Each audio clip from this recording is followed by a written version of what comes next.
Autiste en devenir. Il a grandi avec une tumeur imaginaire dans la tête. Ne faites pas attention à sa mine désobligeante. Arrête de débiter des sornettes comme à ton habitude. Je te prends au mot, arrête les tiennes. Un échange entre un couple à propos de leur fils qui semble moins loti et plus déprimé. Cela n'empêche pas de sursauter par moments et de toucher légèrement sa tête. Il grimace et fait montrer des dents en zigzag encerclées par des bracelets qui lui donnent des fils à retordre. L'enfant me regarde curieusement et puis de m'interpeller. Avez-vous des enfants, monsieur? Surpris, je dis non. Tant mieux. Il tourne son regard ailleurs en continuant à masser son crâne. Je me sens mal à l'aise d'être mêlé à une histoire qui ne me regarde pas. Nous voyageons en train, le Bourak, de Casablanca vers Tanger. Je vais assister au mariage d'une cousine qui en est à son troisième, les deux premiers sans enfant. J'espère que le troisième mariage sera le bon pour inscrire son nom sur la liste des protectrices de la nature et de la vie. Le devoir de procréer. Sacrée affaire, mince affaire. La mère, gênée un peu, dégage de son sac une petite boîte en bois raffiné qui contient des noix et des amandes et m'invite à en prendre. J'hésite un moment et puis j'accepte pour ne pas la froisser. Le jeune homme, le jeune enfant, revient à la charge. Pourquoi n'avez-vous pas d'enfant? Je n'ai pas pu en avoir. Pourquoi? Je ne réponds pas sur le champ, je m'étonne de la passivité des parents. Ils semblent intéressés par ce dialogue de sourds, c'est le cas de le dire. Je balance une réponse laborieuse. Pas de chance. Pas de chance, pas de chance, pas de chance. La chance n'existe pas, et encore moins le hasard, observe-t-il. Qu'est-ce qui te fait dire ça? Demandai-je. L'enfant se penche d'un seul coup vers moi et proteste. Pourquoi vous me tutoyez? Je ne vous ai pas tutoyé, que je sache. Brille la main dans le sac, j'avale ma langue. Un fou rire le prend et au bout de quelques secondes, il se calme et commente. Je vous ai eu, n'est-ce pas? Je retourne mon regard vers les deux parents. Je constate qu'ils écarquillent les yeux. La main de la mère étendue vers moi avec une cuillère de noix et d'amandes. Le père s'excuse enfin et observe. Désolé, monsieur, je vous prie d'excuser l'insolence d'Imad.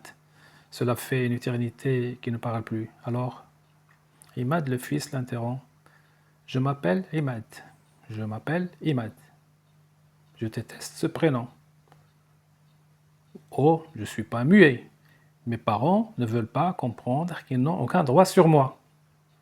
Voyez-vous, monsieur, dit la mère. Imad l'interrompt à son tour. Ne joue pas à la diversion, maman. Dis-moi, toi, c'est quoi ton nom? Je m'appelle Hassan. Un autre fou rire le prend au point de le suffoquer. Sa mère lui tend une bouteille d'eau minérale. Il en boit une gorgée et se calme. Ensuite, il s'adresse à moi, plus déterminé à me taquiner. Pourquoi vous n'avez pas réagi quand je vous ai tutoyé? Manque de courage et de réactivité. Vous me décevez, mais j'aime votre prénom. Il se mure ensuite dans le silence tout en faisant passer ses mains à tour de rôle sur le visage, la tête et les oreilles. Je décide de ne plus m'intéresser à lui. Sa mère insiste pour que je prenne une noix et deux amandes. Une noix et deux amandes. Pourquoi? Je n'en sais rien. Son père me fait un clin d'œil sympathique comme pour me demander de garder mon calme. Je ne peux quand même pas m'empêcher de me poser une question sur l'attitude d'Imad. Un enfant, entre 10, 11, 12, 13, 14, on ne peut pas savoir, en juger par sa mine. Plutôt beau garçon.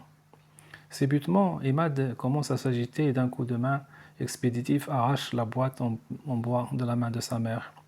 Les noix et les amandes se dispersent partout. Imad se prend dans son troisième fou rire. Une fois retrouvant son calme relatif, il m'ordonne « Ramassez les noix et les amandes. Si vous le faites, ce sera au hasard. C'est une petite leçon du décor autour de nous. Vous qui n'avez pas d'enfants, sachez qu'ils sont ramassés au hasard, un autre hasard, pas celui auquel vous pensez. » Je m'incline un peu et ramasse des noix et des amandes. Je me redresse et leur donne encore. Maintenant, mangez-les. Vous ne pouvez pas le faire? Ils sont sales, n'est-ce pas? Les enfants aussi sont conçus dans un sac et se nourrissent des saletés pendant des mois et des mois et des mois avant d'être évacués. Sa mère se révolte et lui demande de se taire. Il n'en a cure. Il enchaîne. Maman, laisse-moi parler. Cela fait des années que tu voulais que je parle. Maintenant que je le fais, tu te sens fâché, humilié. Pas de problème, je vais avaler ma langue. Il se calme. Pour le taquiner à ma manière, je mange les noix et les amandes que j'ai ramassées. Je le vois sourire d'un sourire qui me met mal à l'aise. Le train ralentit, nous arrivons à Tanger. Et alors que nous quittons le compartiment, Emad s'approche de moi et me glisse dans les oreilles. Je suis autiste. Je plane sur une autre planète. Mes parents ne comprennent rien du tout. J'ai été très ravi de faire votre connaissance. Entre collègues, vous savez, compagnons sur le sentier de l'existence et de la non-existence. Vous. Il se prend dans son quatrième fou rire.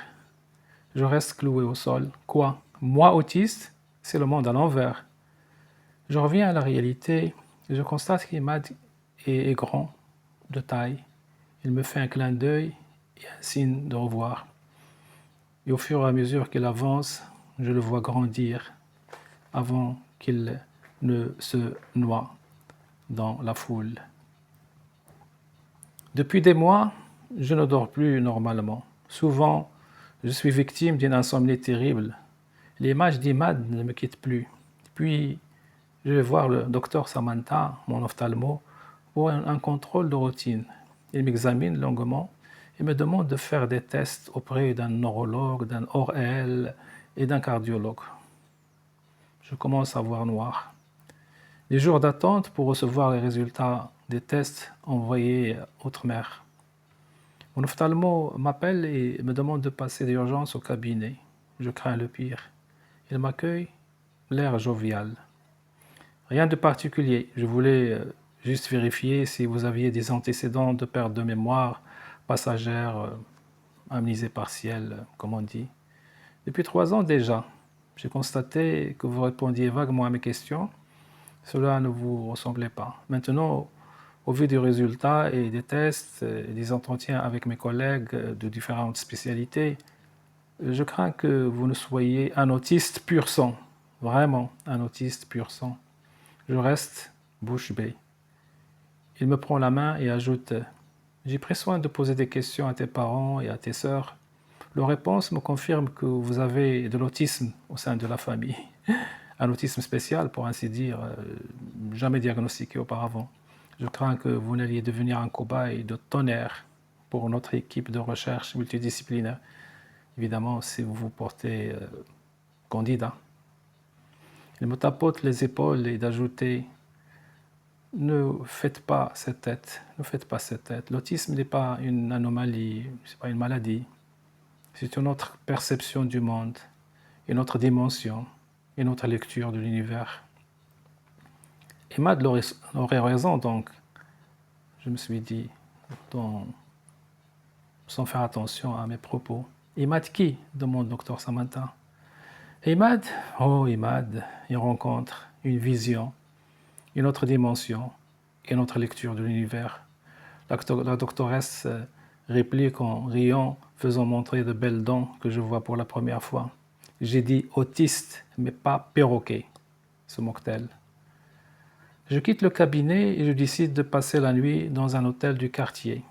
Le gérant, un ami d'enfance, écarquille les yeux et ne s'empêche pas de demander « Des problèmes avec la tribu ?»« Non, une crise d'autisme. » « Une crise d'autisme, c'est quoi ça ?»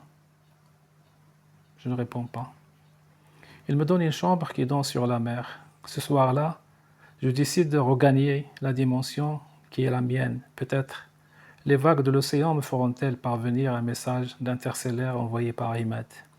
Imad, qui, depuis notre dernière rencontre, fortuite du reste, aura guéri de sa tumeur imaginaire. J'espère vraiment guérir de la mienne.